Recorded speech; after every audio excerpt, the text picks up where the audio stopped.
my God. Ma'am, I need you to take a deep breath.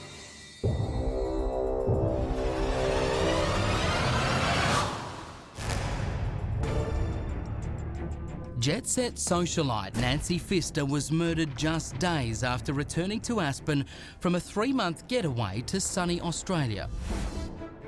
She had texted me an hour before she was murdered, basically saying that jet lag had crippled her and she was finally getting to sleep.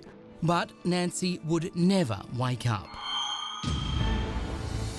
You then would have been one of the last people to communicate with Nancy. Yes, that was her last living act as far as they could discover, doing a timeline of the crime. While many loved Nancy and found amusement in her wild life of sex, drugs and fun parties, there were also those who were not so fond of her, especially other women. Nancy would sit on your lap right in front of your wife, and she did that repeatedly and got away with it at the cost of losing a lot of female friends. One of the women police considered a suspect in Nancy's murder was Kathy Carpenter, who acted as Nancy's assistant, and they reportedly bumped heads frequently. The relationship with Kathy Carpenter was very stormy. Kathy Carpenter and Nancy Pfister were like husband and wife. They constantly relied on each other. There was some talks of how Nancy Pfister treated Kathy, and at some points it wasn't very nice. There was some disputes that they had, and so there was some concern on our part that she had possibly been involved in the murder. Another woman considered a suspect in Nancy Pfister's murder was Nancy Styler, along with her retired doctor husband William, better known as Trey. The three had been locked in a bitter money dispute. So it was no secret that there was a great deal of animosity between the Stylers and Nancy Pfister.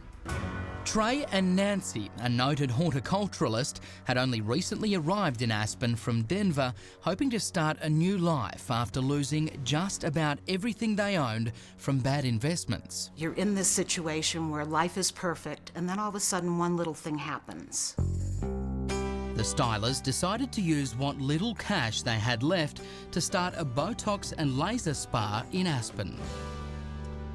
New to town and full of optimism about their fresh start, the Stylers answered an ad in the Aspen Times that led them here to the base of Buttermilk Mountain and a fork in the road. In hindsight, they took the wrong turn, driving up West Buttermilk Road to Nancy Pfister's home, which she was trying to rent for the time she would be in Australia.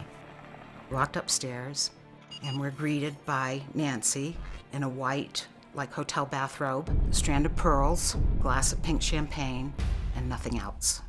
The Stylers immediately agreed to rent the 3-bedroom, 3-bath chalet for $12,000 for 3 months. And Nancy Pfister threw in a bonus.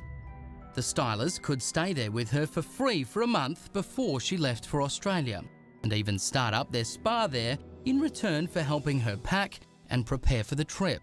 And I thought, this is great. But it wasn't just helping Nancy Pfister pack. The minute I gave her the money, I became a slave.